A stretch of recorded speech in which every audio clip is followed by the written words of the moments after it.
Hello friends, कैसे हैं आप सब लोग। तो आशा करता हूं कि आप लोग अच्छे होंगे। और जैसा कि हमारी जो लास्ट क्लास थी, उस क्लास में मैंने आपको बताया था कि एक बेसिक कॉन्सेप्ट समझाया था कि किस तरीके से भारत में जो यूरोपीज कंपनीज़ का जो आगमन हुआ, उसके आने का मतलब क्या उद्देश्य क्या था, मतलब क्यों आए थे ये लोग, इसके पीछे क्या कहानी बनी, क्या ऐसा हुआ कि जिसकी वजह से भारत में यूरोपीज कंपनी का आगमन होना शुरू हो गया। तो मैं एक लास्ट क्लास को जल्दी से रिव्यू कर देता हूँ, लेकिन उससे पहले मैं ये बता देता हूँ कि ये क्लास बेसिकली मैं दो तरीके से कर रहा हूँ। एक तो यूपीएससी के लिए तो इसके कंसेप्ट मैं आपके लिए क्लियर कर ही रहा हूँ, कॉन्सेप्ट क्लियर करना बहुत ज़रूरी है, लेकिन इससे स्टेट पीसीएस, आरओ, एआरओ जैसे या यूपी ट्रिपल एससी के एग्ज़ाम्स, ये सारे एग्ज़ाम से कनेक्ट होंगे। क्योंकि आजकल का जो ट्रेंड है, एग्ज़ाम का जो ट्रेंड है, आप एग्ज़ाम देख लो, एग्ज़ाम का जो ट्रेंड है, जो वो एक ज़माना था जो चला गया कि ठीक है फैक्ट पढ़ लो, एक कोई बुक आती है जिसमें फैक्ट लिखे होते हैं और फैक्ट पढ़ लो, और फैक्ट पढ़ने के बाद क्या है ना कि बस ठीक है उतना ही आता था। लेकिन आज ट्रेंड चेंज हो गया है, जितना डीप आप पढ़ोगे आपके लिए बेहतर उतना ही होगा। आपको अगर ये लगता है कि आप फैक्ट पढ़ के अगर आज की डेट में कोई भी पेपर आप निकाल लोगे, चाहे वो वनडे एग्जाम ही क्यों ना हो, तो ये आप लोगों की गलतफहमी है। आज की डेट में एग्जामिनर का माइंडसेट और जो पेपर सेट कर रहा है उसका माइंडसेट सारा कुछ चेंज हो चुका है। इसका कारण ये है कि बढ़ती हुई बेरोजगारी, बेरोजगार लोग इतने हैं, इतने फॉर्म भरे जाते हैं, मान लो 1000 वैकेंसी है और 1000 वैकेंसी के लिए कम से कम लाखों में फॉर्म भर जाते हैं। तो अब 1000 वैकेंसी पे 1 लाख लोगों को कैसे शिफ्ट करें, और पढ़ सारे लोग रहे हैं। तो अगर नॉर्मली जैसे पहले ट्रेंड चला करता था कि किसी एक बुक को पढ़ के आप पास हो जाते थे, तो अगर वही ट्रेंड रखा गया है तो मुझे लगता है कि 1 लाख में से 90,000 तो पास हो ही जाएंगे, और 90,000 अगर पास हो गए तो वैकेंसी तो 1000 थी, तो क्या करें। और तो इसी वजह से अभी कुछ समय से ट्रेंड में बदलाव आया है, एग्ज़ाम के पैटर्न में बदलाव आया है कि एग्ज़ाम के पैटर्न में सिर्फ अब क्या कहा जा रहा है कि जितनी भी डीप चीज़ें हैं, डीप कॉन्सेप्ट हैं, वो पूछे जा रहे हैं। तो मैं उसी को ध्यान में रखते हुए आपकी क्लासेस को पढ़ा रहा हूँ, है ना। और मैं एक और आपको सूचना दे देता हूँ कि बहुत जल्दी टेट और पैट जिसको बोलते हैं यूपी पैट को लेकर एक कोर्स लॉन्च करने जा रहा हूँ, जिसमें मैथमेटिक्स, जीएस और जैसे अन्य जितने भी सब्जेक्ट्स हैं वो सारे सब्जेक्ट का एक पूरा एक कॉम्पैक्ट प्लान लेके आ रहे हैं हम लोग, जिसमें आपको फ्री बिल्कुल मुफ्त में, जो कोचिंग्स में 6-6 हज़ार रुपये, 7-7 हज़ार रुपये जमा करके आपको जो चीज़ मिल रही है वो आपको पूरा का पूरा पैकेज विदाउट एनी पे आपको मिलेगा। या तो वो कल या परसों या मतलब इस वीक से हम उस कॉम्पैक्ट पैकेज को शुरू कर रहे हैं, है ना। तो अच्छा, वो कॉम्पैक्ट पैकेज जो रहेगा वो UP police, SI, TET, CTET, super TET जैसे सब्जेक्ट्स को भी कवर करते हुए हम लेके आएंगे, और पैट। लेकिन अभी जो कॉन्सेप्ट मैं पढ़ा रहा हूँ, अगर इससे आप पढ़ लोगे जो मैं पढ़ा रहा हूँ, तो ऐसा नहीं है कि आपके किसी काम का नहीं है, निश्चित तौर पे काम का है। डीप पढ़ोगे तो उतना ही ज़्यादा सिलेक्शन होने की संभावना आप लोगों के लिए ज़्यादा है। तो लास्ट क्लास में हमने जो बात की थी वो की थी भाई लोग धातुवाद की। हमने किसकी बात की थी? धातुवाद की बात की थी कि भाई एक विचारधारा आई थी 14वीं शताब्दी में। ये लास्ट क्लास आप देख लेना, ये कॉन्सेप्ट पूरा उसमें मैंने बताया है कि धातुवाद क्या होता था कि जिस देश के पास जितनी ज़्यादा बहुमूल्य धातुएं होंगी वो देश उतना ही अमीर होगा। उसके साथ साथ एक और विचारधारा थी जिसको हमने बात की थी, साम्राज्यवाद की विचारधारा। कौन सी? साम्राज्यवाद की विचारधारा। और जिसके साथ साथ एक और विचारधारा पे हमने बात की थी, उपनिवेशवाद की विचारधारा। ये तीनों विचारधाराओं से प्रेरित होकर यूरोपियन कंट्रीज में क्या होने लगा, एक एक करके कंपनीज का क्या हुआ, गठन होने लगा। क्या होने लगा? एक एक करके कंपनीज का गठन होने लगा। जैसे मैं आपको बता देता हूं, एक एक करके कंपनीज का गठन होने लगा। किस होड़ में होने लगा कि आपको क्या चाहिए, आपको क्या चाहिए कि भैया ज़्यादा से ज़्यादा हमें उपनिवेश चाहिए, ज़्यादा से ज़्यादा हमें बहुमूल्य धातुएं चाहिए। तो इसलिए आप देखोगे सबसे पहले किस कंपनी का गठन हुआ, पुर्तगाली कंपनी का गठन हुआ, ठीक है। उसके बाद किसका गठन हुआ, डच ईस्ट इंडिया कंपनी का गठन हुआ। उसके बाद किसका हुआ, ब्रिटिश ईस्ट इंडिया कंपनी का गठन हुआ। उसके बाद किसका हुआ, डेनिश ईस्ट इंडिया कंपनी का गठन हुआ। और उसके बाद किसका गठन हुआ, फ्रांसीसी ईस्ट इंडिया कंपनी का गठन होता है, ठीक है। यहां तक बात समझ में आई। तो आप देखोगे कि पुर्तगाली, और यहीं से आप देखते हो कि भारत में यूरोपियन कंपनीज के आगमन का क्या बन जाता है, एक सीक्वेंस बन जाता है। तो यहाँ से समझ में आ गया कि सबसे पहले भारत में कौन आया था, पुर्तगाली आए थे, फिर कौन आया, डच आए थे, फिर कौन आया, ब्रिटिश यानी अंग्रेज आए थे, फिर कौन आया, डेनिश आए थे, और फिर कौन आया, फ्रांसीसी आए थे, है ना। तो ये क्रम बन जाता है। और ये देखो, इस क्रम का भी एक कारण है।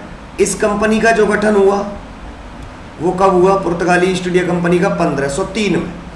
डच का कब हुआ, 1602 में, है ना। और ब्रिटिश ईस्ट इंडिया कंपनी का कब हुआ, 1600 में। और डेनिश का कब हुआ, 1616 में हुआ। और फ्रांसीसी का कब हुआ, ईस्ट इंडिया कंपनी का 1664 में।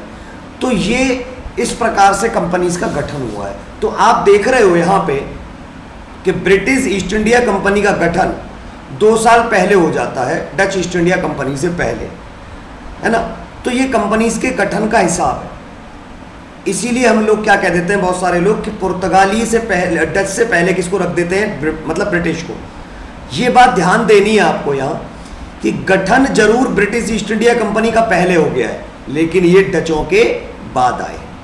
तो क्यों आए हैं भारत में, क्या है भारत में, मतलब पंजीरी बट रही है भाई मेरे, क्यों आए भारत में। ये तो मैंने बताया, यहाँ वो क्या लेने आए थे, यहाँ पर वो बहुमूल्य धातु की तलाश में आए थे। उन्हें क्या चाहिए थे, धातु। और धातु कैसे मिलेगी, जब आप किसी देश को क्या बना लोगे, अपना उपनिवेश यानी कॉलोनी बना लोगे। यानी भारत जो था वो ब्रिटेन का क्या था, उपनिवेश रहा था 1947 तक, है ना। और इसीलिए यूरोप के सारे देशों ने क्या किया, अपने देशों में वहाँ की सरकार ने भारत या पूर्वी देशों के साथ व्यापार करने के लिए कंपनीज का गठन किया, है ना। यहाँ तक बात समझ में आई। तो ये बात आपको समझ में आ गई होगी। तो इसके लिए मैंने लास्ट क्लास देख लेना, धातुवाद की विचारधारा और उपनिवेशवाद की विचारधारा को लेकर मैंने बात बताई थी। मैंने ये भी बताया था आपको, सेकंड पॉइंट, कि 1498 में वास्को डे गामा कहाँ आता है, भारत आता है। यानी कि मैंने ये बताया था कि 1498 में वास्को डे गामा ने भारत के समुद्री मार्ग की खोज की थी, न कि भारत की खोज की थी। किसकी खोज की थी, भारत के समुद्री मार्ग की खोज की थी, ठीक है। याद रखना, समुद्री मार्ग की खोज की है, न कि किसकी खोज की है, भारत की खोज की है। विशेष ध्यान रखना, ठीक है।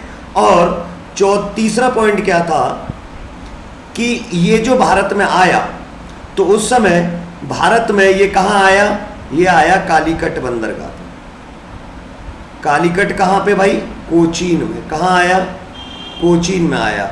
और वहाँ पर इसका विरोध किसने किया, वास्को डे गामा का विरोध किसने किया, अरब के व्यापारियों ने, अरब के व्यापारियों ने।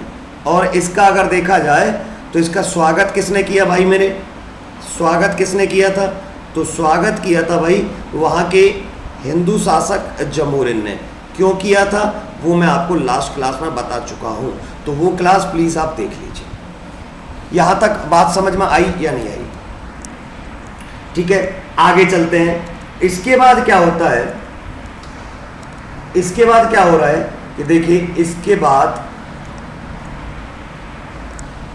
क्या चल रहा है। मैंने आपको बताया था कि अगला पॉइंट मैंने आपको क्या बताया, अगला पॉइंट मैंने ये बताया आपको कि वास्को डे गामा 1499 में पुर्तगाल वापस चला गया, सॉरी, पुर्तगाल वापस चला गया, ठीक है, वापस चला गया। और यहां से वो क्या लेकर गया? ऑब्वियसली केरल से गया है तो क्या लेके जाएगा? मसाले। और मसालों को उसने क्या किया? अपने देश में 60 गुना दामों पर उसको क्या कर दिया? मसालों को बेच दिया। यहां तक बात समझ में आई? हाँ या ना?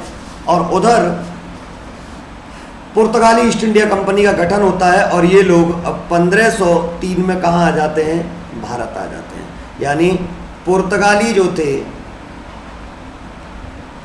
पुर्तगाली कंपनी कहाँ आ जाती है? कंपनी का गठन हो जाता है। कंपनी का क्या होता है? गठन होता है और ये लोग कहाँ आ जाते हैं? भारत आते हैं। यहाँ तक बात समझ में आई? भारत आ जाते हैं, ठीक है। यहाँ तक कोई समस्या? ये लोग भारत आ जाते हैं और भारत जब आते हैं तो पहला जो फ्रांसीसी गवर्नर बनकर आता है, यानी कि पहला जो फ्रांसीसी गवर्नर बनाकर भेजा गया। भाई एक बात बताओ,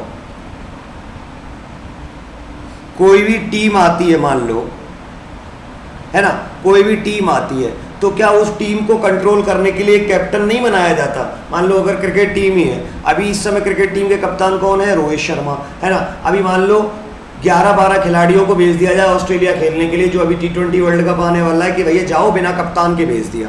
अब क्या होगा ना, जसप्रीत बुमराह, कोई कप्तान नहीं है तो बुमराह साहब बल्ला लेके पहुंच जाएंगे कि हम करेंगे ओपनिंग, लट्ठमार हो जाएगी। होती है ना, हम जब क्रिकेट, गली क्रिकेट खेलते हैं तो देखा होगा कि नहीं हम करेंगे ओपनिंग या हम करेंगे, तो मतलब उस टीम में कोई मुद्दा ना उठे या कोई हित ना टकराए, लड़ाई झगड़ा ना हो, इसके लिए क्या होते हैं? कैप्टन बनाकर भेजा जाता है। तो भैया उस मामले में तो हम कैप्टन कहते हैं, लेकिन जब इतनी बड़ी कंपनी आ रही है तो क्या उस कंपनी को कंट्रोल करने के लिए कोई कप्तान बनाकर नहीं भेजा जाएगा? तो कप्तान तो नहीं कहेंगे, हम क्या कहेंगे? सॉरी, फ्रांसीसी नहीं बोलेंगे यहाँ पर, पुर्तगाली। तो क्या बनाकर भेजा गया?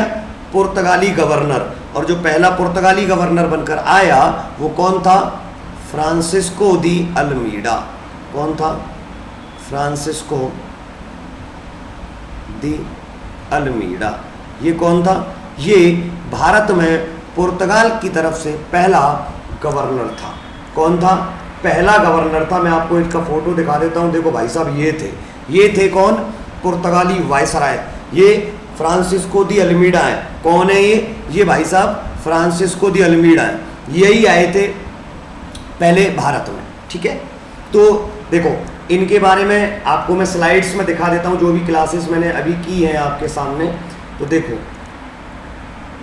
यहाँ पर आपको देखना है पुर्तगालियों का आगमन एवं उनकी गतिविधियां। जो मैंने पिछली क्लास में किताबी भाषा में पढ़ाया था उसको यहाँ पर मैंने अब आपको स्लाइड्स के रूप में दिखाया है।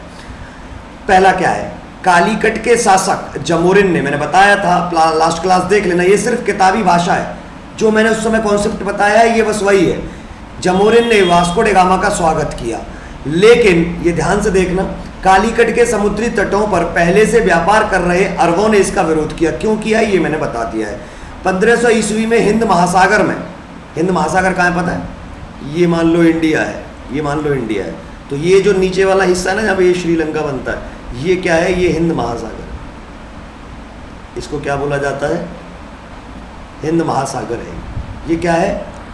हिंद महासागर है। ये क्या है? हिंद महासागर। तो यहाँ तक आपको बात समझ में आई होगी, है ना। चलिए,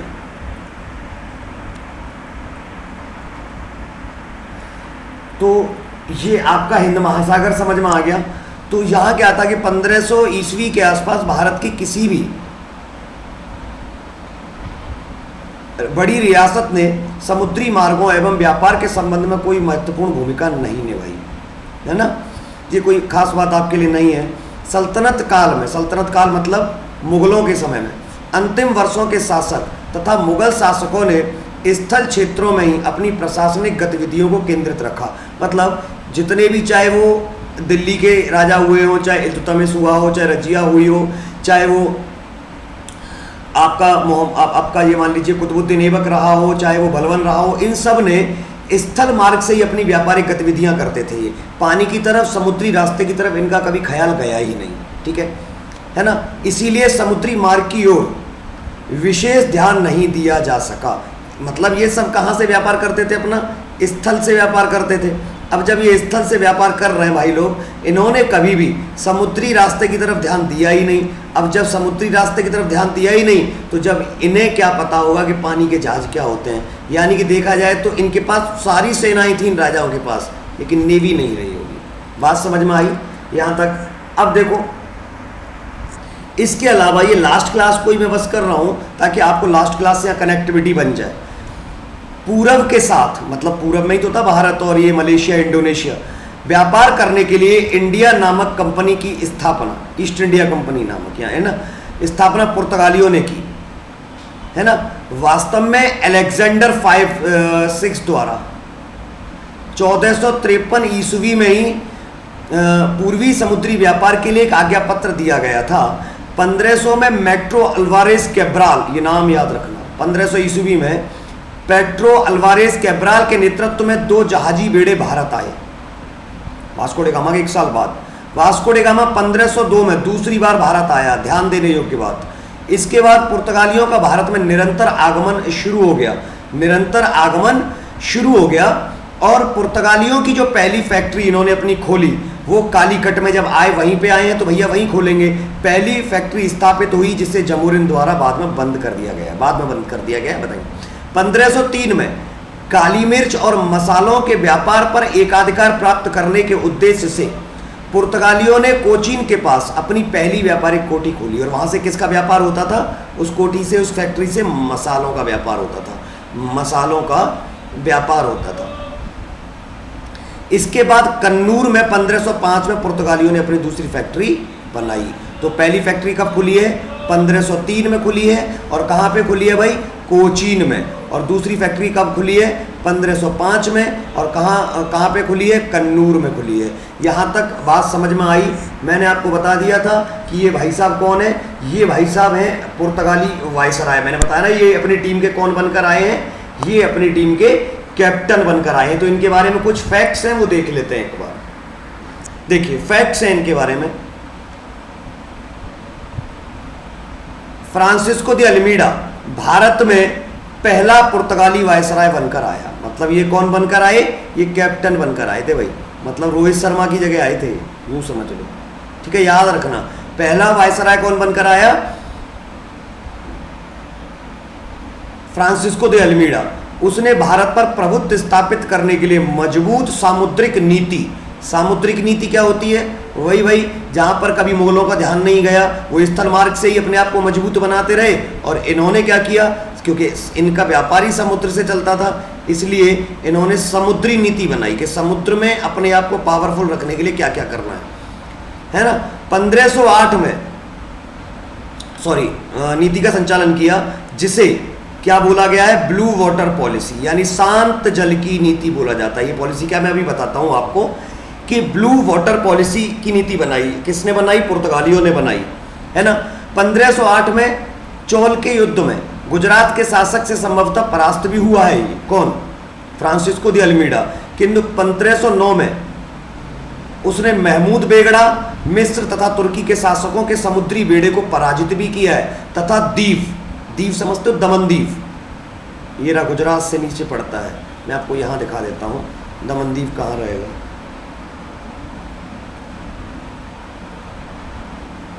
दमनदीव यहाँ है, ये जोन है, ये जो हिस्सा है ना गुजरात से नीचे, इसको क्या बोला जाता है? दमन और दीव।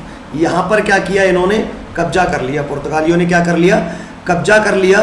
द्वीप पर कब्जे के बाद पुर्तगाली हिंद महासागर में सबसे अधिक शक्तिशाली हो गए थे, क्योंकि इनको टक्कर देने वाला अगर कोई था तो वो मुगल ही रहे होंगे। लेकिन अगर मुगलों की बात की जाए तो मुगल सिर्फ कहाँ पावरफुल थे? स्थल पर पावरफुल थे। कहाँ पावरफुल थे? स्थल पर, क्योंकि उन्होंने कभी भी उसके बारे में सोचा ही नहीं। तो ब्लू वाटर पॉलिसी जो शांत जल की नीति है, वो किसने बनाई? जो भारत में पहला वायसराय बनकर आया, जिसका नाम था फ्रांसिस्को द अल्मीडा, है ना। और इसने ऐसा क्यों किया? क्योंकि ये अपने आप को समुद्र में सबसे मजबूत करना चाहता था। इसीलिए इसने इसी मजबूती से 1509 में महमूद बेगड़ा तुर्की के शासकों के समुद्री बेड़े को पराजित किया तथा द्वीप पर इन्होंने क्या कर लिया, अधिकार कर लिया। अब देखो ब्लू वाटर पॉलिसी क्या है वो समझना भी जरूरी है। ब्लू वाटर पॉलिसी ये क्या है? शांत जल की नीति क्या है?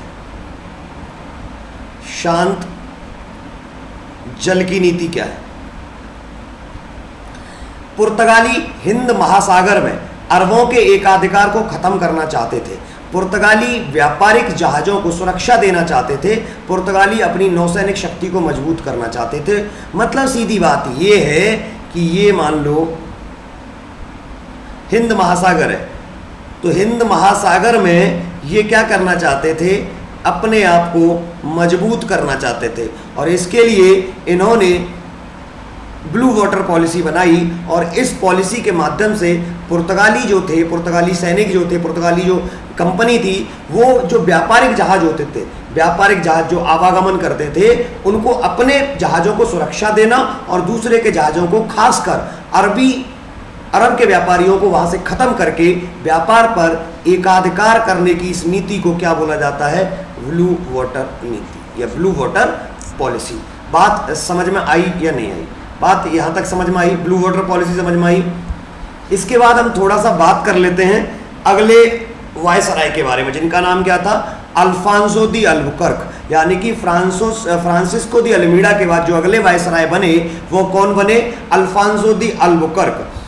1508 में भारत के स्क्वाड्रन कमांडर के रूप में आया था। कौन? अल्फांसो दी अल्बुकर्क जो था भारत में कब आया है? 1508 में आया है। और क्या बनकर आया था? स्क्वाड्रन कमांडर, यानी सेना का कमांडर बोल सकते हो आप, ठीक है, सेना का कमांडर, जो सेनापति। 1509 में इसे भारत में वायसराय बना दिया गया, यानी कि फ्रांसिस्को दी अल्मीडा का टाइम खत्म हो गया और उसके बाद जो अगला वायसराय बना वो कौन बना? Afonso de Albuquerque. Afonso de Albuquerque को भारत में पुर्तगाली साम्राज्य का वास्तविक संस्थापक माना जाता है। ये याद रखना, क्या माना जाता है? वास्तविक संस्थापक माना जाता है। अल्बुकर्क ने 1510 में बीजापुर के शासक आदिल शाह से गोवा छीन लिया। गोवा, और जो आधुनिक गोवा आपको दिखता ना भाई मेरे, आधुनिक गोवा जो दिखता है आपको, ये आधुनिक गोवा जो था ये बेसिकली किसने मतलब बसाया है? पुर्तगालियों ने बसाया। कभी गोवा जाओ आप लोग, गोवा का नाम सुन के लड़कों के चेहरे पे हंसी आ जाती है ना। जब गोवा जाओ तो आपको ही पता होगा कि गोवा का जो मेन स्टेशन है ना, मेन स्टेशन, उसका नाम वास्को डी गामा है। क्या नाम है उसका? वास्को डी गामा है। उसका नाम क्या है? वास्को डी गामा, ठीक है। तो ये आपको मैंने बता दिया। हम बात कर रहे थे कि अल्फांसो दी अल्बुकर्क के बारे में। तो देखिए, तो मैं क्या बात कर, गोवा को छीन लिया। गोवा बिल्कुल महाराष्ट्र के मुंबई के नीचे आपको यहाँ पे एक जगह पड़ती है गोवा, सब जानते होंगे भाई, ठीक है।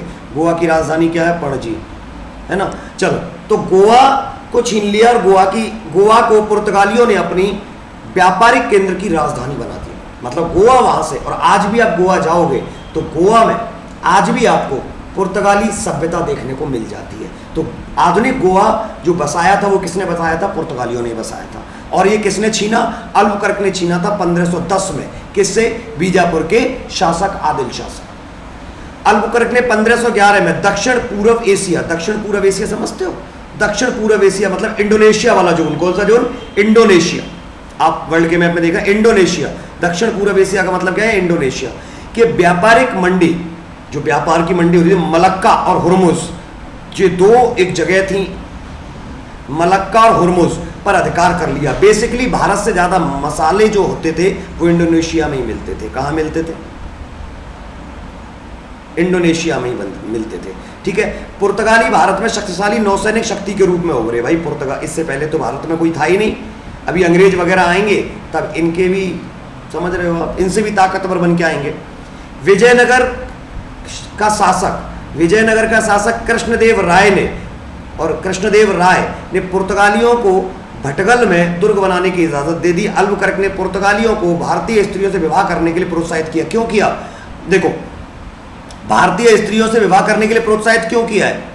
क्योंकि देखो, पुर्तगाली कौन थे? ये ईसाई। बात को समझ लो।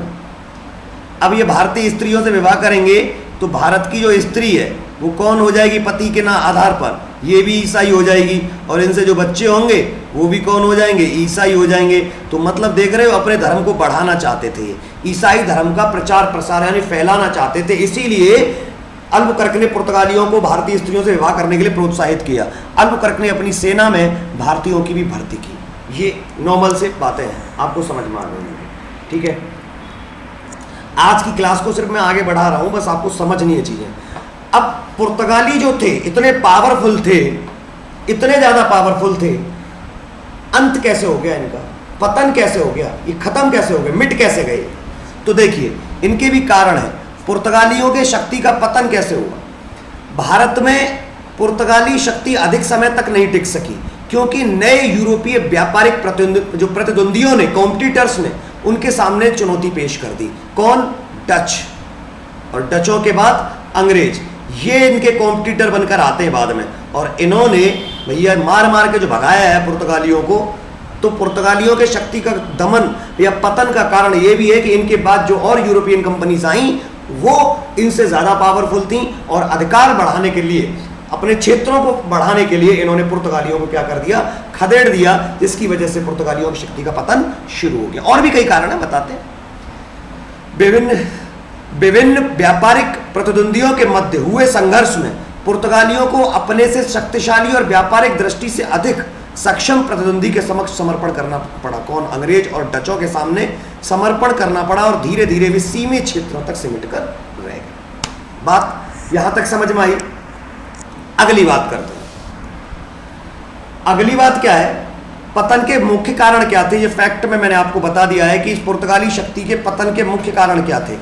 तो पुर्तगाल एक देश के रूप में इतना छोटा था कि वो अपने देश से दूर स्थित व्यापारिक कॉलोनी के भार को वहन नहीं कर सकता था। भाई सबसे बढ़िया देखो, पुर्तगाल एक छोटा देश था। अगर आप वर्ल्ड के मैप में देखोगे तो मैं यूरोप, ये दिखाता हूँ आपको, यूरोप है, ये यूरोप का ही बनाया है। तो यहाँ पर बिल्कुल बिल्कुल अटलांटिक महासागर के किनारे पर, स्पेन के पास, स्पेन है, स्पेन के पास पुर्तगाल पड़ता है। बहुत छोटा सा देश था, और छोटा देश इतने बड़े व्यापारिक समूह को संभालने में, व्यापारिक कॉलोनी जो उपनिवेश, भारत जैसे, इंडोनेशिया जैसे और भी उपनिवेश थे, उनको संभालने में उसके भार को वहन नहीं कर सकता था। छोटा था, कमजोर देश था।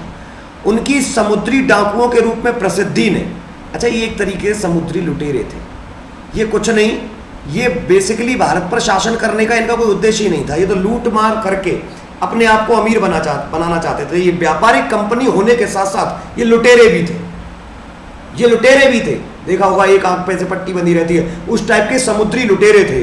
इन्होंने लूट मार बहुत की है, जिसकी वजह से जो स्थानीय शासकों के मन में, जो जमोरिन जैसे और भी भारत में राजा थे, उनके विरुद्ध शत्रुता का भाव पैदा कर दिया। मतलब उन्होंने जो भारत के जो राजा थे, या जो मलेशिया वगैरह के जो स्थानीय शासक थे, इंडोनेशिया के जो स्थानीय लोकल राजा थे, उन्होंने जब लूटमार करते थे, राजा की मानते ही नहीं थे, तो उन्होंने शत्रुतापूर्ण व्यवहार किया। और जब शत्रुतापूर्ण व्यवहार किया तो उनको सपोर्ट नहीं किया, सपोर्ट नहीं करेंगे वहां के लोकल लोग, तो क्या होगा?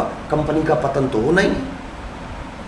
पुर्तगालियों की कठोर धार्मिक नीति ने उन्हें भारत के हिंदू और मुसलमान दोनों से दूर कर दिया। मतलब क्या कि वो हिंदू को भी और मुसलमानों को भी क्या करते थे, वो ईसाई धर्म में परिवर्तन करना चाहते थे। प्यार से, राजी से या बिना राजी के। प्यार से हो गए तो ठीक है, और प्यार से जो ईसाई धर्म में परिवर्तन नहीं होना चाह रहा था, उनको जबरदस्ती, जबरन धर्म परिवर्तन कराया जाता था, उन्हें ईसाई बनाया जाता था, जिसकी वजह से भारत के जो हिंदू और मुसलमान होंगे उनके मन में पुर्तगालियों के लिए शत्रुता का भाव आ जाएगा। और जब भारत की लोकल जनता ही किसी को सपोर्ट नहीं करेगी, तो आप जानते हो लाल सिंह चड्ढा का भी क्या हाल हुआ है भाई। लाल सिंह चड्ढा बॉयकॉट, है ना, बॉयकॉट, और बॉयकॉट के मतलब निशाने पे पूरा आप देख रहे हो, पूरे बॉलीवुड है। और होना भी चाहिए, होना भी चाहिए, लेकिन ये मुद्दा अलग है, कभी इस पे भी हम चर्चा करेंगे, एक वीडियो लेकर आएंगे, है ना। तो भैया जनता से आप अगर बिगाड़ के रखोगे तो आपका पतन निश्चित है, समझ रहे हैं ना आमिर खान साहब आप, ठीक है। इसके अतिरिक्त डच और ब्रिटिशों ने, मतलब मैंने बताया ना भी, डच और ब्रिटिशों के भारत में आगमन ने पुर्तगालियों के पतन में योगदान दिया, क्योंकि इन्होंने इन्हें जहां जहां इनके क्षेत्र थे उनसे जीत लिया, लड़ाई की, युद्ध की, और इन्हें एक सीमित क्षेत्र में सीमित कर दिया। विडंबना यह है कि पुर्तगाली शक्ति जो भारत में सबसे पहले आने वाली यूरोपीय शक्ति थी, वही 1961 ईस्वी में भारत से लौटने वाली अंतिम यूरोपीय शक्ति भी थी। ये क्वेश्चन कईयों बार पूछा जाता है कि भारत में सबसे पहले आने वाले और सबसे बाद में जाने वाले कौन थे, यानी सबसे पहले आए तथा सबसे बाद में गए कौन, तो वो कौन थे, पुर्तगाली थे, याद रखना। मतलब कब आए, ये आए तो थे 1498 में और गए कब, 1961 में, सबसे बाद में गए। और इसी वजह से देखोगे आज गोवा में आज भी आपको पुर्तगाली सभ्यता नजर आ जाती है। ठीक है, यूरोपीय शक्ति थी। जब भारत सरकार ने गोवा, दमन और दीव को उनसे पुनः अपने कब्जे में ले लिया, मतलब भारत ने आज़ादी के बाद जो भारत की कांग्रेस सरकार ने क्या किया कि भारत का ये भाई भाग है, तब तक पुर्तगाली रह रहे थे, 1961 में क्या किया, गोवा को भारत सरकार ने अपने में मिला लिया और इनको जाना पड़ा। यहाँ तक बात समझ में आई या नहीं आई? ये क्वेश्चन, इससे रिलेटेड मैं क्वेश्चन भी आपको कराऊंगा, अभी चिंता ना करना, इससे रिलेटेड मैं क्वेश्चंस भी कराऊंगा जो आपके एग्जाम में आ सकते हैं इससे रिलेटेड। तो आपको पता चल जाएगा कि आपने पूरे 2 लेक्चर्स में, पुर्तगालियों के 2 लेक्चर्स में क्या पढ़ा है। ठीक है, अब हम देखते हैं, वो तो समझ में आ गया कि पुर्तगाली क्यों खत्म हो गए भारत से, क्योंकि एक तो और यूरोपियन शक्तियां जो आई, ब्रिटिश, अंग्रेज यानी और डचों ने इनके लिए चुनौती पेश की, इनको इनके क्षेत्रों से निकाल कर खदेड़ कर बाहर फेंक दिया। और जो यूरोपियन शक्तियां जो आई, उसके अलावा इन्हें भारत की लोकल जनता का ही प्यार या सपोर्ट नहीं मिला, क्योंकि इन्होंने अपने धर्म को बढ़ाने के लिए हिंदू और मुसलमानों के साथ जबरन धर्मांतरण करने की कोशिश की। और उसके अलावा ये एक समुद्री लुटेरे की तरह काम करते थे, लूटपाट। इससे जो स्थानीय राजा थे, लोकल राजा थे, वो भी दुखी थे, है ना। और इन सब कारण, एक छोटा देश होता था और छोटे देश होने की वजह से पूरे इतने बड़े कॉलोनी को संभालना उसके लिए बड़ा मुश्किल काम था। तो इस वजह से धीरे धीरे पुर्तगालियों का क्या होने लगा, पतन होने लगा। और ये सबसे पहले आए, कब आए, 1498 में, और सबसे बाद में गए 1961 में। कब, कहाँ से, गोवा से, क्योंकि गोवा को जब भारत सरकार ने अपने अधीन कर लिया तो उसके बाद इन्हें जाना पड़ा। ठीक है भाई, तो सबसे पहले आने वाली और सबसे बाद में जाने वाली मतलब यूरोपियन शक्ति कौन सी है, पुर्तगाली थे। पुर्तगालियों की भारत को देन, भारत को क्या दिया पुर्तगालियों ने इतने टाइम जब रहे, उन्होंने भारत में तंबाकू की कृषि आरंभ कर दी। बोलो तुम्हारा भला हो, कलेश पैदा कर गए। उन्होंने भारत में क्या किया, तंबाकू। तो भारत को तंबाकू जो आज लोग भिट्टा खाते हैं ना, वो किसकी देन है भाई, वो भारत में पुर्तगालियों की देन है। उन्होंने भारत के पश्चिमी और पूर्वी तट, पश्चिमी तट और पूर्वी तट देख लो, ये आपका कौन सा तट है, पूर्वी तट,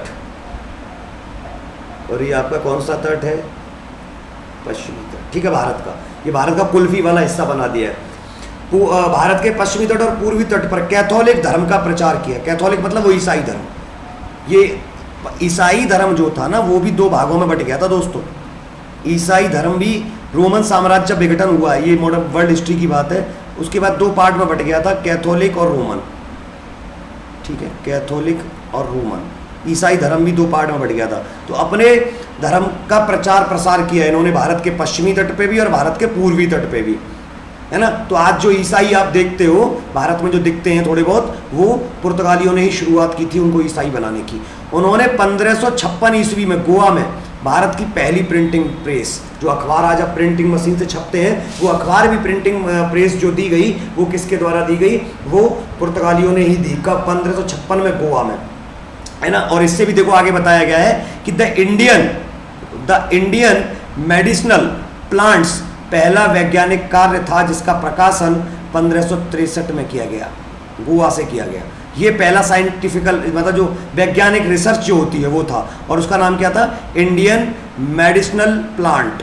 ठीक है, ये भी गोवा में किया गया 1563 में। सर्वप्रथम उन्होंने कॉर्टेज प्रणाली के माध्यम से ये बताया कि कैसे समुद्र और समुद्री व्यापार पर सर्वोच्चता स्थापित की जाए। इस प्रणाली के तहत कोई भी जहाज अगर पुर्तगाली क्षेत्रों से गुजरता है तो पुर्तगालियों से परमिट लेना पड़ेगा। मतलब हिंद महासागर में और अटलांटिक जो महासागर है उस पूरे रास्ते में, यूरोप से भारत आने के रास्ते में अगर कोई भी दूसरे देश का जहाज, व्यापारिक जहाज, व्यापार करने के लिए जहाज उनके एरिया से गुजरेगा तो उसके लिए उन जहाज़ों को या उन देश के जहाज़ों को पुर्तगालियों से क्या लेना पड़ेगा, एक परमिट लेना पड़ेगा, तभी वो उस क्षेत्र से निकल पाएंगे, व्यापार कर पाएंगे। तो ऐसी व्यवस्था को क्या बोला गया है, कॉर्टेज प्रणाली। कॉर्टेज प्रणाली क्या है, परमिट देने की व्यवस्था है। यानी पुर्तगाली क्षेत्र से निकलोगे तो परमिट लेना पड़ेगा, और परमिट लेने की इस व्यवस्था को कॉर्टेज व्यवस्था बोला गया, ठीक है। अगर नहीं लिया तो पकड़े जाओगे और उनके जहाज जब्त किए जाते हैं, है ना। वे भारत और एशिया में ईसाई धर्म का प्रचार करने वाले पहले यूरोपीय थे, मैंने बताया ना अभी आपको, पहले यूरोपीय थे। और यहां देख लीजिए, मैं आपको बता देता हूं कि कहां कहां पर पुर्तगालियों ने, अगर आप देखोगे कहां कहां पर पुर्तगालियों ने क्या किया है, देखते हैं अभी हम।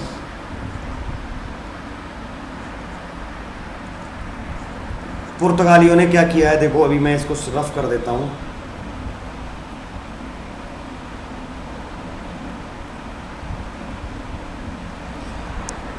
मैं रेड कलर ही यूज करता हूं, इससे आपको समझ में आ जाएगा, या रेड या वाइट जैसा भी समझ में आ जाएगा। देखिए, तो ये जो रेड रेड पॉइंट बने हुए हैं ना, ये रेड रेड जो पॉइंट बने हुए हैं, ये रेड रेड जो पॉइंट बने हुए हैं, ये किसके हैं, ये ब्रिटिशर्स के हैं। आपको कैसे पॉइंट पर फोकस करना है, अगर पुर्तगालियों को देखना है तो येलो कलर वाले जो स्टार टाइप के बने होंगे, ऐसे येलो कलर के ऐसे ऐसे बने हुए, देखो ये रहा, ये एक तो ये बन रहा है दमन द्वीप। ये यहां से क्या पता चलेगा आपको कि जो पुर्तगाली कंपनीज थी उनके कहां कहां क्षेत्र थे, तो आपको पता चल गया कि कहां कहां थे। देखो दमन द्वीप, देखो एक स्टार ये बन रहा है, एक येलो कलर का, ये क्या है, दरण, इसको दमन बोला जाता था पहले, दमन द्वीप ये पूरा हो गया। ये रहा दादर नगर हवेली, ये देखो ये क्षेत्र हैं, आपको विशेष तौर पे ध्यान रखना, ये क्षेत्र है, देखो यहाँ पे मैं क्लिक कर रहा हूँ, देखो ये दमन द्वीप, दादर नगर हवेली, ये रहा आपका गोवा, और इसके अलावा आपको कहीं भी भारत में ये देखने को नहीं मिल रहा है, सिर्फ ये क्षेत्र हैं। कौन कौन से, तो मैं लिख देता हूँ यहाँ पर, आप देख सकते हो कौन कौन से, यहाँ लिख देता हूँ, दमन दीव, दादर नगर हवेली, और इसके अलावा गोवा। ये क्षेत्र भारत में किसके थे, पुर्तगालियों के थे। ये यहाँ से आपको देख क्या होगा, देखो दमन दीव, ये दीव ऊपर, ये दमन, ये दादर नगर हवेली, ये गोवा, ठीक है।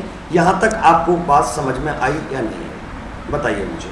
तो यहाँ से रिलेटेड हम क्या करते हैं कि हम कुछ क्वेश्चंस और फटाफट हम शॉर्ट आउट कर लेते हैं। इससे रिलेटेड कुछ क्वेश्चंस भी हैं जिनको हम आगे अभी चर्चा करते हैं, ये क्वेश्चंस कौन से हैं इसमें, है ना। तो आपसे हम क्वेश्चन की चर्चा करते हैं अभी, ये क्वेश्चन कौन से हैं, ठीक है ना।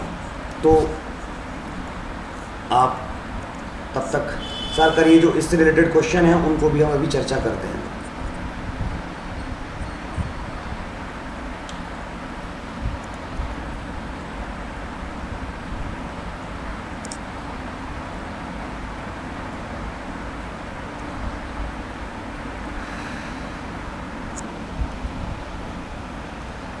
तो ये क्वेश्चंस पे हम अभी चर्चा करते हैं आपके, कि जो क्वेश्चन अभी आपने जो पढ़े हैं टॉपिक, ये पूरा पुर्तगालियों का टॉपिक जो पढ़ा है उसको हम क्वेश्चंस में क्लियर करते हैं कि कैसे क्वेश्चन यहाँ पेपर में आते हैं, किस तरीके के क्वेश्चंस पेपर में आ सकते हैं। तो ऐसे ही मैं करूँगा, जैसे एक टॉपिक क्लियर हुआ करेगा तो उस टॉपिक के जस्ट बाद हम टॉपिक वाइज क्वेश्चंस लेके आएंगे, ठीक है। तो यहीं पर हम टॉपिक वाइज क्वेश्चंस को क्लियर कर लेते हैं, और इन टॉपिक्स को क्लियर करने के लिए, क्वेश्चंस को क्लियर करने के लिए आपको क्या करना होगा, पूरे दोनों वीडियोस को आप ढंग से देखेंगे और एट लास्ट में आप क्वेश्चन करेंगे, तो आपका इस टॉपिक से मैं वादा कर रहा हूँ कि एक भी क्वेश्चन, चाहे वो वनडे एग्जाम हो, चाहे स्टेट PCS हो, चाहे वो RO AR हो, चाहे पैट हो, टैट हो, CTET हो, कोई भी एग्जाम हो, यहाँ से बाहर नहीं जाएगा। तो चलते हैं हम पहले क्वेश्चन की तरफ। तो जो पहला क्वेश्चन है हमारा, देखो, वास्को डे गामा पहली बार भारत किस वर्ष आया। तो आप आंसर सोचिए, डिसाइड करिए कि भारत पहली बार वो कब आया है। तो भैया कब आया है भारत पहली बार, सोचो और मुझे जवाब दो। ऑप्शन आपके सामने क्या है, 1490, 1480, 1498 और 1510। अगर आपने ध्यान से क्लास को पढ़ा है तो आप आंसर करोगे सी, 1498। कब आया है वो, 1498 में भारत आया है। कब आया है, 1498 में। वास्को डे गामा भारत कब आया है, 1498 में। ये वो क्वेश्चन है जो पेपर में आपसे निश्चित पूछे जाते हैं, 1498 में। अमेरिका की खोज किसने की और कब की। हालांकि मैं इसका समर्थन नहीं करता हूं, अमेरिका की खोज नहीं, अमेरिका के समुद्री मार्ग की खोज की थी। मैंने आपको पहली क्लास पढ़ना, उसमें आंसर मिलेगा।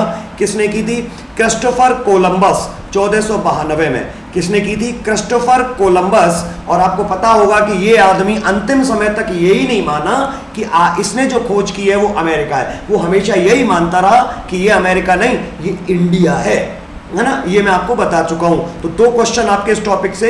वास्को डी गामा पहली बार भारत किस वर्ष आया है? 1498 में आया है ना। और अमेरिका की खोज जो किसने की? क्रिस्टोफर कोलंबस ने की। कब की? 1492 में की। ठीक है, दो क्वेश्चन आपके यहां से क्लियर होते हैं। चलते हैं अगले क्वेश्चन पे। भारत की खोज किसने और कब की? हालांकि आपको एक जैसा क्वेश्चन लगेगा, लेकिन इसमें दोनों को एक साथ मिलाकर पूछा गया है, किसने और कब। तो आपको पता है किसने की थी? वास्को डी गामा ने। किसने की थी? वास्को डी गामा ने। और कब की थी? 1498 में। तो दोनों ही ऑप्शन देखो, दोनों ही चीजें किस ऑप्शन में मिल रही हैं? पहला वास्को डी गामा 1498 में, आंसर यही सही है। वरना क्रिस्टोफर कोलंबस 1492 में, पता है आपको किसने? अमेरिका। देखो भाई, ये क्वेश्चन आपके थोड़ा आउट ऑफ सिलेबस आ गया, लेकिन फिर भी मैंने इस क्वेश्चन को रखा है। निम्नलिखित जोड़ों पर विचार कीजिए। आपको देश दे रखे हैं इधर, और इधर दे रखा है आपको खोजकर्ता। तो सबसे पहले आप भारत को देखो। भारत की खोज किसने की है? वास्को डी गामा ने। किसने? वास्को डी गामा ने। यानी ए, भारत की खोज वास्को डी गामा ने, मतलब ए सही नहीं है। बार्थोलोम्यू डियाज ने की थी क्या? नहीं। भारत की खोज तो भैया किसने की थी? वास्को डी गामा ने। तो सीधी बात है, वन तो हो ही नहीं सकता। ये हो सकता है क्या? नहीं हो सकता है क्या? अब देखो यहां से एलिमिनेशन सिस्टम बताता हूं। अब जिस ऑप्शन में सही जोड़े चुनने हैं, जिस ऑप्शन में वन हो, वो हो ही नहीं सकता। देखो इसमें वन आ रहा है, ये हो ही नहीं सकता। इसमें वन आ रहा है, ये हो ही नहीं सकता। इसमें भी वन आ रहा है, ये हो ही नहीं सकता। आंसर मिल गया 2, 3 और 4। देख रहे हो आप? लेकिन फिर भी आप जान लो, आप जान लो, इस तरीके से करना बहुत समझदारी होती है। हालांकि आंसर आपको इजीली मिल जाता है। देखो फिर से समझ लो, भारत की खोज किसने की है? तो आपको पता ही है, वास्को डी गामा। यानी भारत वास्को डी गामा से मिलना चाहिए, जबकि मिल किससे रहा? बार्थोलोम्यू। मतलब ऑप्शन ये जो वन है, वन तो है, हो ही नहीं सकता। अब ऑप्शन में जहां भी वन होगा, वो ऑप्शन होगा ही नहीं। वन इसमें भी है, नहीं है भाई। वन इसमें भी है, नहीं है भाई। वन इसमें भी है, ये भी नहीं। बचा क्या? 2, 3, 4। मतलब यही आपका आंसर सही होगा। तो इसका मतलब अमेरिका की खोज क्रिस्टोफर कोलंबस, ऑस्ट्रेलिया की जो खोज की थी वो कैप्टन जेम्स कुक ने, न्यूजीलैंड की खोज की थी तस्मान ने, है ना। और वास्को डी गामा ने जो केप ऑफ गुड की जो खोज की थी, वो आपको याद होगा, बार्थोलोम्यू डियाज 1687, जो केप ऑफ गुड होप तक आया था। ठीक है ना। यहां तक ये आपका क्वेश्चन हो गया। अगले क्वेश्चन पर हम चलते हैं। वास्को डी गामा एक समुद्री मार्ग से, एक नए समुद्री मार्ग से आया था। उस मार्ग का नाम क्या था? सुएज नहर? नहीं भैया। पनामा नहर? नहीं। जिब्राल्टर मार्ग? नहीं। ये नाम आपके लिए थोड़े नए लग रहे होंगे, तो इसलिए आपको आंसर क्या? आपको पता ही होगा कि अफ्रीका जो है ना, ये अफ्रीका है भाग। तो अफ्रीका का जो दक्षिणी पार्ट है, ये दक्षिण अफ्रीका जो है, दक्षिण अफ्रीका में एक जगह पड़ती है केप ऑफ गुड होप। तो केप ऑफ गुड होप, तो इसी रास्ते से तो आया था। तो इस रास्ते से आया था, तो आंसर क्या होगा? Cape of Good Hope. कहां से आया था? Cape of Good Hope. तो ये सारे क्वेश्चन वो हैं जो मैं आपको करा चुका हूं, मतलब क्लास कर चुका हूं, क्लास में बता चुका हूं। तो आप ध्यान से पढ़ लेना, तब इस क्वेश्चन को करना। किस भारतीय व्यापारी की मदद से वास्को डी गामा भारत के कालीकट बंदरगाह पहुंचा?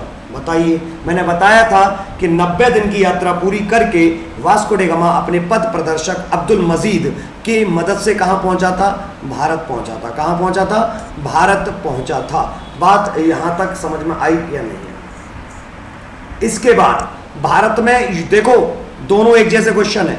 भारत में यूरोपियंस के आने का सही कालक्रम, यूरोपियन के आने का, मैंने बताया था गठन कभी भी हुआ हो, आने का। तो आया कौन सबसे पहले? मैंने बताया पुर्तगाली आए, पुर्तगाली आए, फिर डच आए, फिर आपके अंग्रेज आए, फिर आपके डेनिस आए। तो ये जो लोग आए थे, आप देखोगे ये ऑप्शन कहां मिल रहा है? पुर्तगाली ठीक है, डच, अंग्रेज, डेनिस, फ्रांसीसी, यानी यही ऑप्शन आपका सही है। ठीक है। अब यहां पर पूछा गया यूरोपियन ईस्ट इंडीज कंपनीज की, ईस्ट इंडिया कंपनी की स्थापना का कालक्रम। स्थापना देखो 1503, यहां ही लिख देता हूं, 1503, 1602, अंग्रेज east British east India company 1600, 1616 और फ्रांसीसी ईस्ट इंडिया कंपनी का, फ्रांसीसी ईस्ट इंडिया कंपनी का हुआ 1664। तो देखो पहले कौन हुआ, पहले क्या दिख रहा है, पुर्तगाली, पुर्तगाली। दूसरे नंबर पर डच, फिर अंग्रेज, फिर डेनिश, फ्रांसीसी, यानी यही सही। नहीं नहीं नहीं सॉरी, अंग्रेज पहले आएंगे, डच क्यों आ जाएंगे, पहले अंग्रेज हैं, पुर्तगाली अंग्रेज, देखो पहले 1600 में ये हुई है ना, डच डेनिश फ्रांसीसी, यानी डी सही है, आंसर आपका डी सही है। यहां तक बात समझ में आई या नहीं आई? अगला क्वेश्चन, वह प्रथम यूरोपियन कौन था जिसने यूरोप से भारत के लिए सीधे समुद्री मार्ग की खोज की थी? भारत से, यूरोप से भारत सबको पता है, वास्को डे गामा, आंसर सबको पता है। 10वां क्वेश्चन, जब वास्को डे गामा कालीकट के बंदरगाह पर पहुंचा तो उसका किस हिंदू शासक ने स्वागत किया? याद करो किसने स्वागत किया और क्यों किया, इसके लिए तो वीडियो देखनी पड़ेगी आपको। तो वो कौन था? जमोरेन। कौन था? जमोरेन ने स्वागत किया था। पुर्तगालियों ने अपनी भारत में पहली फैक्ट्री कहां पर स्थापित की? बताया था आपको, तो याद करो, ऑप्शन घुमाने वाले हैं, कोचीन में की थी। भाई ये आंसर सही है क्या? लेकिन मामला गलत यहां हो गया, क्योंकि कोचीन में जो की थी फैक्ट्री वो 1503 में की थी। कन्नूर में कब की थी? 1505 में की थी। तो आंसर ये घुमाने वाले क्वेश्चन होते हैं। तो आपका सही आंसर क्या है? कोचीन 1503। ये मत खुशी खुशी में पहले लिख जाए कोचीन, लगा दो आंसर, सन देख लो 1505 है। तो 1505 में जो फैक्ट्री खोली थी वो कन्नूर में खोली थी, पहली जो फैक्ट्री कोचीन में खोली है वो 1503 में खोली है। विशेष ध्यान रखेंगे आप इस बात का। अगला question, Vasco day gamma, sorry, निम्नलिखित कथनों पर विचार कीजिए। वास्को डे गामा पहला यूरोपियन था जिसने यूरोप से भारत के लिए समुद्री मार्ग की खोज की, ये तो सब जानते हैं, ठीक है भैया, ये आंसर सही है। वास्को डे गामा भारत में कुल 3 बार आया, बिल्कुल आया। पहली बार 1498 में आया, दूसरी बार 1502 में आया और तीसरी बार 1524 में आया है। 3 बार आया है, तो यहां तक तो बात सही है, 3 बार आया। और तीसरी बार वह 1524 में आया, सही है भैया, 1524 में आया। और उसकी मृत्यु कोचीन में हुई और उसकी समाधि कोचीन में, बिल्कुल भाई, उसकी मृत्यु कोचीन में ही हुई है और उसकी समाधि भी मृत्यु जरूर कोचीन में हुई है, विशेष ध्यान रखना, मृत्यु कोचीन में हुई है उसकी, लेकिन उसकी समाधि गोवा में है। तो ये आंसर आपका गलत है। तो 1 और 2 सही है, 1 और 2 सही है, मतलब ए सही है। याद रखना विशेष तौर पर उसकी मृत्यु जो हुई है वो कहाँ हुई है? कोचीन में हुई है, कोची में 1524 में, लेकिन उसकी जो समाधि बनाई गई है वो गोवा में बनाई गई है ना। और इसका एक स्मारक है डरविन में, कहां पे है? डरविन में स्मारक। तो कौन सा सही है? ये समझ में आ गया। क्वेश्चन नंबर 13, पुर्तगालियों का पहला गवर्नर जनरल कौन था? भाई अब कंफ्यूज मत हो, ये पहला जो गवर्नर जनरल था वो था फ्रांसिस्को दी अल्मीडा, और दूसरा कौन था? Francisco de Albuquerque. तीसरा कौन सा था? नूनो दी काना। और चौथा कौन सा था? Garcia de Noronha. ये क्रम भी है, देख लेना, ये भी आपको यहां से मिल गया। तो पहला कौन था? फ्रांसिस्को दी अल्मीडा, दूसरा अल्फांसो दी अल्बुकर्क और तीसरा नूनो द काना। यहां तक बात समझ में आई? अगला क्वेश्चन, निम्नलिखित में से किस पुर्तगाली गवर्नर को भारत में पुर्तगाली शक्ति की वास्तविक नींव डालने वाला माना जाता है? मैंने आपको बताया फ्रांसिस्को दी अल्मीडा जरूर पहला वायसराय गवर्नर बनकर आया था, लेकिन वास्तविक पुर्तगाली शक्ति जो भारत में स्थापित की वो अल्बुकर्क ने की 1510 में गोवा को जीतकर। आप लोग पढ़ाया है मेरी वीडियो में, देख लेना, ठीक है। अगला क्वेश्चन, पुर्तगाली गवर्नर अल्फांसो दी अल्बुकर्क ने कब बीजापुर के शासक यूसुफ आदिल शाह से गोवा जीत लिया? अभी पढ़ा है, अभी देखो ऊपर भी बताया है मैंने, 1510, यानी ऑप्शन नंबर ए सही है, ठीक है भाई। चलिए अगला क्वेश्चन देखते हैं, निम्नलिखित में से किस पुर्तगाली गवर्नर ने अपने क्षेत्र में सती प्रथा बंद करवा दी थी? तो वो आदमी था अल्फांसो दी अल्बुकर्क। इसने गोवा में सती प्रथा का अंत करवा दिया था अपने ही क्षेत्र में, सिर्फ गोवा में। एक तो देखो 1830 में सती प्रथा को पूरे भारत से खत्म करने वाले कौन थे? William Bentinck. किसने किया था? विलियम बेंटिक ने पूरे भारत से सती प्रथा का अंत किया था। क्या किया था? सती प्रथा का अंत किया। लेकिन सिर्फ गोवा से, अपने ही क्षेत्र से बात की जाए तो वो अल्फांसो दी अल्बुकर्क ने पहली बार गोवा से सती प्रथा का अंत किया था, ठीक है। ये क्वेश्चन थोड़ा ध्यान से रखना। सन 1661 में तत्कालीन ब्रिटिश सम्राट चार्ल्स द्वितीय द्वारा पुर्तगाली राजकुमारी कैथरीन से विवाह करने पर पुर्तगालियों ने उन्हें भारत का कौन सा द्वीप दहेज में दिया था? तो बम्बई। कौन सा दिया था? मुंबई। मुंबई को 1661 में विवाह हुआ था ब्रिटेन के सम्राट चार्ल्स द्वितीय का, और वो पुर्तगाली राजकुमारी कैथरीन से हुआ था। तो दहेज में भैया इनको तुम्हें तो मिलेगी बाइक, मोटरसाइकिल, कार, इनको मिला था पूरा मुंबई। ठीक है भाई, 1661 में। यहां तक बात समझ में आई या नहीं आई?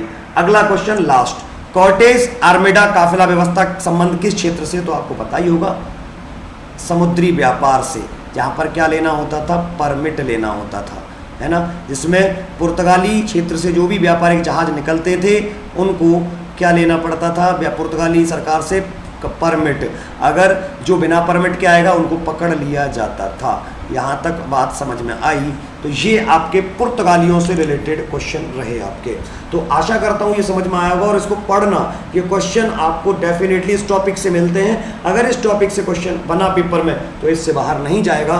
और अगली क्लास जो होगी वो एक छोटा सा टॉपिक रहेगा डच, क्योंकि डचों का प्रभाव भारत में उतना ज़्यादा रहा भी नहीं है, तो उतनी लंबी क्लास भी नहीं होने वाली है। तो अगली क्लास जो होगी हमारी डच की होगी। तो इनको क्रम से पढ़ते रहो, और मैं वादा कर रहा हूँ, यकीन के साथ कह रहा हूँ कि आपसे कोई एग्जाम छूटेगा नहीं। लोग कहते हैं कि फैक्ट में पढ़ाओ, भाई फैक्ट नहीं, डीप पढ़ना सीखो। ठीक है भाई, तो एट लास्ट मैं यही कहूँगा, subscribe and like and press bell icon, ताकि आपको इंडिकेशन मिलता रहे। ठीक है, इट्स माई बूस्टर डोज। ठीक है भाई, okay, thank you so much. मिलते हैं अगली वीडियो में।